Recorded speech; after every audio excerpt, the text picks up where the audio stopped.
চলো আজ তোমাদের সাথে 23শে জানুয়ারির গল্প শেয়ার করি। সময়ের অভাবে ভিডিওটি আপলোড করতে অনেকটা লেট হয়ে গেল। একদম অন্ধকার থাকতে থাকতে উঠে পড়েছি।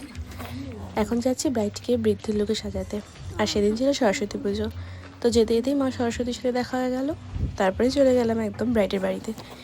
ব্রাইড কিন্তু আমার একদম পারফেক্ট টাইমে রেডি হয়ে বসেছিল। ওকে ভীষণ সফট একটা লুক দিয়েছি, আর ওই মেকআপটা নিয়ে হলদিতেও থাকবে। আর এই যে সুন্দর মুকুটটি দেখছো, এটি কিন্তু আমার ব্রাইডের নিজে হাতে বানিয়েছে। কি সুন্দর বানিয়েছে না, ভীষণ সুন্দর হয়েছে। এখন যাচ্ছি ব্রাইডকে দুপুরের লুকে সাজাতে। আমরা যখন গিয়েছিলাম তখন ব্রাইডের হলদি চলছিল, তো একটু ওয়েট করার পরেই যে ব্রাইড চলে এসেছে। এই যে সেই সকালের মেকআপটি দেখো কত সুন্দর রয়েছে। কি হয়েছে?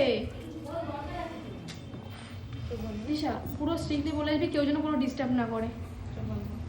তারপরে ওকে সাজাতে বসিয়ে দিয়েছি। ওর আজকে ভীষণ সফট একটা মেকআপ চেয়েছিল, একদম স্কিন টোনে। আর ওর ডিমান্ড ছিল একটু কলকাতা নিয়ে। বলেছিল আমাকে এইরকম কলকা করে দিও দিদি। আমিও কিন্তু সেরকম কলকা করে দিয়েছি, এবং আমি এইরকমই কলকা কিন্তু করি বেশিরভাগ সময়। আরও রিসেপশানের ফটোফিটি তো তোমরা আগেই দেখেছো এবং খুবই ভালো বলেছো সবাই। ওকে রিসেপশানে কিন্তু ওকে আমি আমার মতন করে সাজিয়েছিলাম, আর বিয়ের দিনটায় কিন্তু ওকে আমি ওর মতন করে সাজিয়েছিলাম। এবার শুনি ওর কেমন লাগলো বলো। খুব সুন্দর হয়েছে, একদম যেরকম চেয়েছিলাম সকালেরটা সকালেরটাও সুন্দর হয়েছে। সবাই খুব ভালো বলেছে, সবাই খুব ভালো বলেছে সকালবেলা। আর এখনো খুব সুন্দর হয়েছে, যেরকম বলেছি সেরকমই করে দিয়েছি। কলকাটাও খুব ভালো হয়েছে, সবটাই খুব সুন্দর হয়েছে। তারপর চলে গেলাম সেকেন্ড ব্রাইডের লোকেশনে। এটি ছিল গৌরাঙ্গনগর। এখানে দিদি আর বোঝা আগে থেকেই ছিল, ওরা অনেকটাই রেডি করে রেখেছিল। এবার আমি শুনবো আমার ব্রাইড কেমন সাজতে চাই।